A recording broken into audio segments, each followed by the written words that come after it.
پہلا فام تو مولا علی کا ہی لے لیں کیونکہ وہ امام وقت ہیں. ابو داؤد ترمذی ابن ماجہ میں حدیث ہے علیکم بسنتی و سنت الخلفاء الراشدین المہدیین، تم پر میری سنت اور میرے خلفاء راشدین کی سنت لازم. تو مولا علی خلیفہ راشد ہیں. ان کا فام یہ ہے کہ المصنف ابن ابی شیبہ میں یہ حدیث موجود ہے کہ مولا علی رضی اللہ تعالیٰ عنہ قنوت نازلہ پڑھا کرتے تھے اور کہا کرتے تھے اللہم علیک بمعاویہ و اشیائہ، اور عمر بن عاص کے بارے میں بھی اور ابا سلمی کے بارے میں بھی کہ اے اللہ معاویہ اور اس کے شیعہ کو تباہ و برباد کر، عمر بن عاص اور اس کے شیعہ کو تباہ و برباد کر، ابا سلمی اور اس کے شیعہ کو تباہ و برباد کر. اور ایک اور حدیث ہے المصنف ابن ابی شیبہ کے اندر کہ مولا علی سے جب اہل صفین کے بارے میں پوچھا گیا تو انہوں نے کہا کہ میں اللہ سے امید کرتا ہوں کہ اللہ تعالیٰ ان کو معاف کر دے گا. امید کیا ہے؟ حضرت علی نے تو فیصلہ نہیں کرنا، وہ تو اللہ نہیں کرنا. پھر معاملہ میرے اور معاویہ کے درمیان اللہ کی عدالت میں طے پائے گا. تو یعنی اس لیول تک کہ حضرت علی اتنی ٹالرنس شو کر رہے ہیں کہ اہل صفین کی معافی کے لیے بھی تیار ہیں لیکن حضرت معاویہ کے لیے نہیں. کہ چونکہ وہ سرغنہ تھے نا، یعنی انہوں نے ایک پارٹی کو جو ہے وہ لیڈ کر کے تو خلیفہ برحق کے خلاف ٹکروایا. تو یہ بات بھی یعنی سمجھ آنے والی ہے.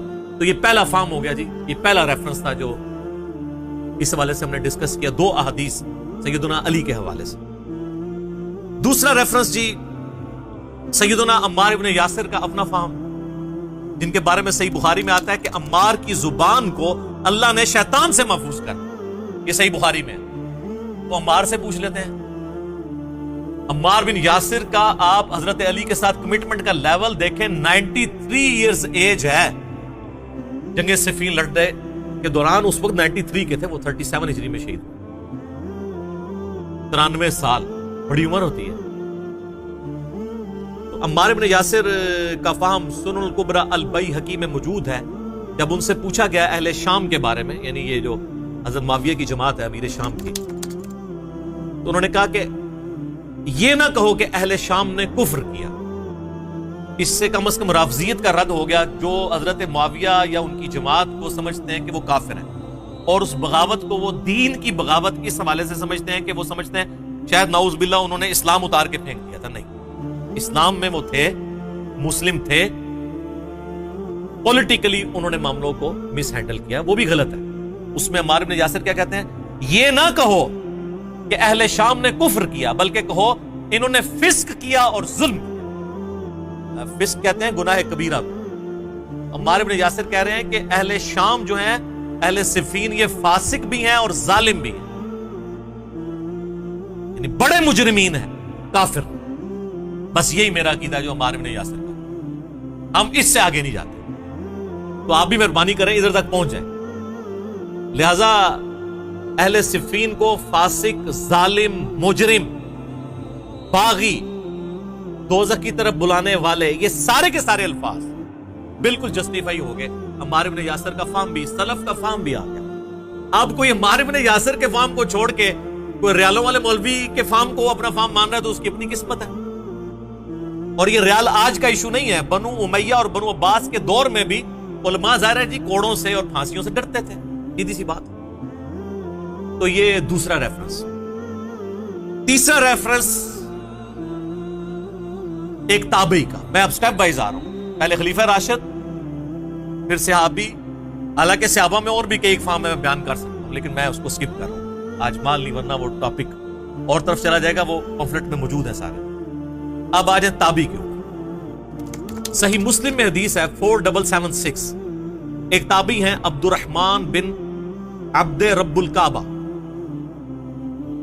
عبد الرحمن یعنی وہ تابعی ہیں. وہ کہتے ہیں کہ میں خانہ کعبہ شریف میں داخل ہوا. صحیح مسلم 4776.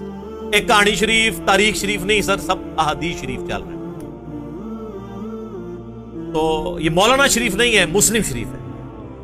4776 کہتے ہیں میں نے دیکھا کہ حضرت عبداللہ بن عمر بن عاص خانہ کعبہ کی دیوار کے ساتھ ٹیک لگائے ہوئے ہیں اور لوگوں کو احادیث بیان کر رہے ہیں. اور اس میں وہ ایک حدیث بیان کر رہے تھے کہ اپنے امیر کی اطاعت ضرور کرنی ہے جو تمہارا حکمران ہے، اور اس کے اوپر ایمفسائز کر رہے تھے. تو اس شخص نے عرض کی کہ حضرت یہ باتیں آپ نے نبی علیہ السلام سے خود سنی ہیں؟ ان کا ہاں. میرے کانوں نے سنا، میری آنکھوں نے حضور کو دیکھا اور میرے دل نے آپ کی بات یاد رکھی کہ امیر کی اطاعت کرنی ہے ہر حال میں۔ تو انہوں نے کہا کہ آپ کے چچا کا لڑکا معاویہ، یعنی یہ چچا زاد لگتے تھے نا، حضرت معاویہ اور عبداللہ بن عمر بن عاص کا جو بیٹے تھے، وہ تو ہمیں کہتے ہیں کہ ہم آپس میں ایک دوسرے کا مال حرام طریقے سے کھائیں اور آپس میں ایک دوسرے کو ناحق قتل کریں، جبکہ اللہ قرآن میں کہتا ہے سورۃ النساء نمبر 29 کہ حرام طریقے سے ایک دوسرے کا مال آپس میں مت ہڑپ کرو اور ایک دوسرے کو قتل مت کرو۔ آپ بتائیں اب ہم اللہ کی مانیں کہ معاویہ کی مانیں؟ اب یہ ظاہر بڑی ایک سخت بات تھی، تو حضرت عبداللہ بن عمر بن عاص نے تھوڑی دیر تک خاموشی اختیار کی اور پھر سر اٹھا کے کہا کہ معاویہ کی اطاعت کرو ان کاموں میں جس میں وہ اللہ کی اطاعت کے اندر تمہیں حکم دے، اور معاویہ کی نافرمانی کرو ان کاموں میں جس میں وہ اللہ کی نافرمانی کا حکم دے، اور یہی عقیدہ مسلمان کا ہونا چاہیے۔ بخاری اور مسلم دونوں میں حدیث ہے، مولا علی کہتے ہیں نبی علیہ السلام نے فرمایا کہ مخلوق کی اطاعت صرف معروف کے اندر ہے، اللہ کی اطاعت کے اندر ہے۔ اگر وہ اللہ کی اطاعت سے باہر کی بات کریں گے پھر ان کی اطاعت نہیں کی جائے گی مخلوق۔ یہ اکثر بولے پوچھ رہے ہوتے ہیں جی میری ماں کہتی ہے بھی داڑھی نہیں رکھنی ہے تو اب میں ماں باپ کا حکم مانوں۔ یہ وہ بندہ ہے جو ماں باپ کے کہنے پہ کبھی دہی لینے کے لیے بھی دکان پہ نہیں جاتا، اس داڑھی کے معاملے میں ماشاءاللہ لمحہ پہ جاتا ہے۔ اب میں والدہ کا حکم مانوں یا اللہ کا؟ ڈوپول ہے۔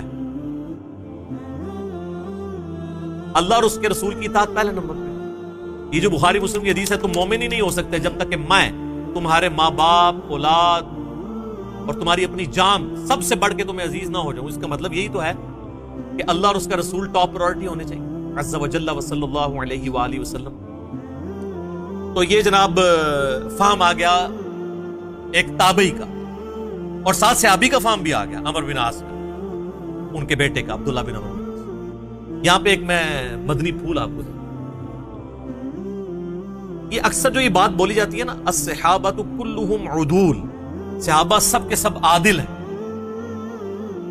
اس کا وہ مطلب نہیں جو آپ کو بریلوی دیوبندی یا اہل حدیث کے مولوی پڑھاتے ہیں یا ان کے بزرگ۔ ورنہ یہاں پہ عبداللہ بن عمر بن عاص کو صحیح مسلم 4776 نمبر حدیث میں کہنا چاہیے تھا الصحابۃ کلھم عدول، سارے صحابہ عدل کرنے والے ہیں۔ تو تم یہ کہہ رہے ہو کہ یہ حرام خوری کا حکم دیتا ہے اور قتل ناحق کا حکم دیتا ہے، یہ کیسے ہو سکتا ہے؟ الصحابۃ کلھم عدول، یہ نہ کوئی آیت ہے نہ کوئی حدیث ہے، یہ ایک سلوگن کے طور پہ جملہ محدثین کے ہاں پایا جاتا ہے کہ روایت حدیث میں تمام صحابہ عادل ہیں، کیونکہ یہ چیز جان پھٹک ہو چکی ہے کہ صحابہ کرام سے مختلف قسم کی غلطیاں ضرور ہوئیں بحیثیت انسان، آپ اس کو اجتہادی خطا ہی کہہ لیں، لیکن رسول اللہ پہ کبھی انہوں نے جھوٹ نہیں مانگا، کیونکہ نبی علیہ السلام نے اس گناہ کی سنگینی اس قدر راسخ کی تھی ان کے اندر۔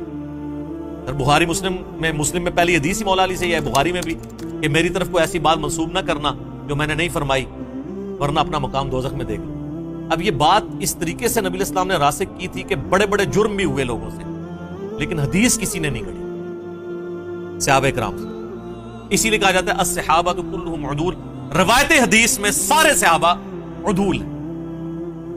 کوئی نہیں بتا سکتا کہ حضرت معاویہ نے کوئی حدیث گھڑی ہو اپنی شان میں یا حضرت علی کو نیچا کرنے، نہیں، not at all۔